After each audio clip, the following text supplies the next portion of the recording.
to the United States now, and Donald Trump has launched a scathing attack on Kamala Harris at a Christian conservative political conference amid signs that the race for the White House is tightening. In a vitriolic hour-long address to the Believers Summit in Florida, Mr. Trump described his likely opponent in November's election as a radical liberal and a bum, and mocked the pronunciation of her name. She was a bum 3 weeks ago. She was a bum. A failed vice president in a failed administration with millions of people crossing, and she was the border czar.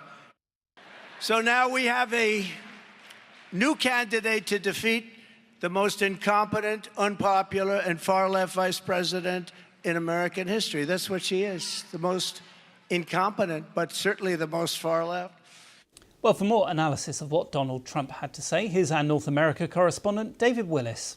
An hour-long address to that Christian convention, as you mentioned, in Palm Beach, Florida. And we heard some of the mud slung by Donald Trump just there, calling Kamala Harris a bum, the most far-left vice president in American history. And he also attacked her record on immigration, saying that her policies and those of Joe Biden had led to millions of people entering the country illegally. It's amazing to think that just a week ago, Donald Trump was basking in the adulation of Republican Party members who had conferred on him their presidential nomination for the elections in November.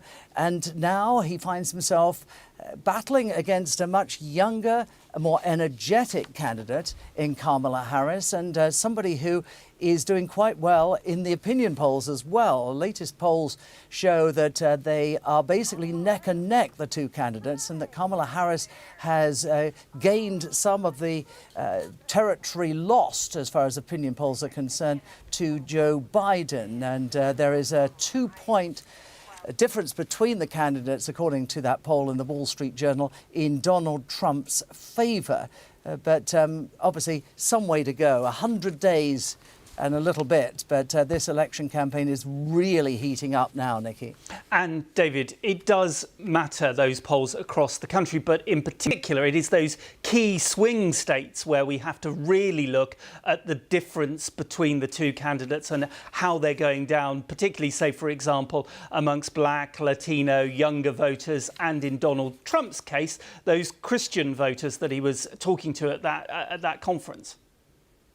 You are absolutely right, and it's significant that Kamala Harris is due to be in the vital swing state of Pennsylvania this weekend. Incidentally, Donald Trump has announced plans as well to return there to the town of Butler, where he narrowly survived that assassination attempt. No date has been given for that gathering, which he said will be to honour the firefighter who died and the two other supporters who were injured in that attack. But it is the Black, Latino and youth votes that both of these candidates are going for. And it's interesting that this poll in the Wall Street Journal shows Kamala Harris doing particularly well amongst those group of voters.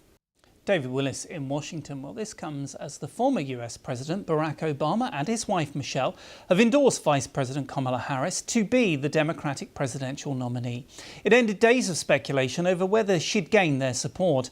They said in a phone call they'd do everything they could to help her win.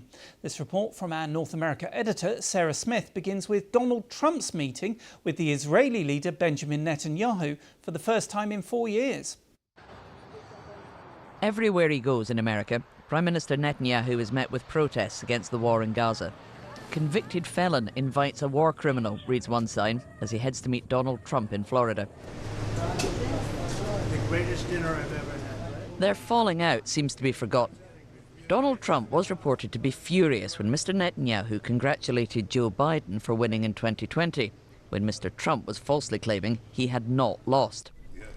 Now he thinks it's good politics to be seen supporting the Prime Minister as much as possible and attacking what Kamala Harris had to say about Israel. I think her remarks were disrespectful.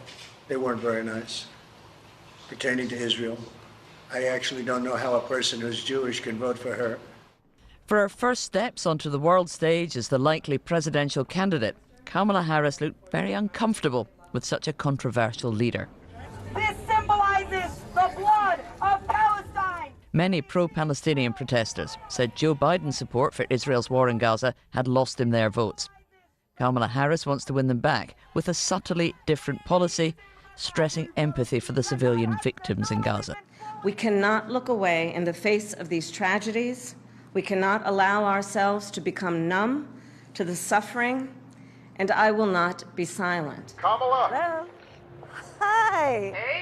Her campaign got a boost with a personal endorsement from Barack and Michelle Obama, curiously the last key senior Democrats to get behind her. To my girl Kamala, I am proud of you. This is going to be historic. And it's hardly their fault that this video is so cringe. Couldn't be prouder to endorse you and to do everything we can to get you through this election and into the Oval Office. Oh my goodness. But not quite as cringy as the attempts from J.D. Vance, Donald Trump's running mate, to explain away his criticism of childless cat ladies with an apology to cats. Obviously, it was a sarcastic comment. I've got nothing against cats. I've got nothing against dogs. I've got one dog at home, and I love him, Megan. But look, this is not, people are focusing so much on the sarcasm and not on the substance of what I actually said. And the substance of what I said, Megan, I'm sorry, it's true. Ms. Harris has had a good start this week, with enthusiastic crowds and record fundraising. But she has got a lot to do before an election that's just over 100 days away.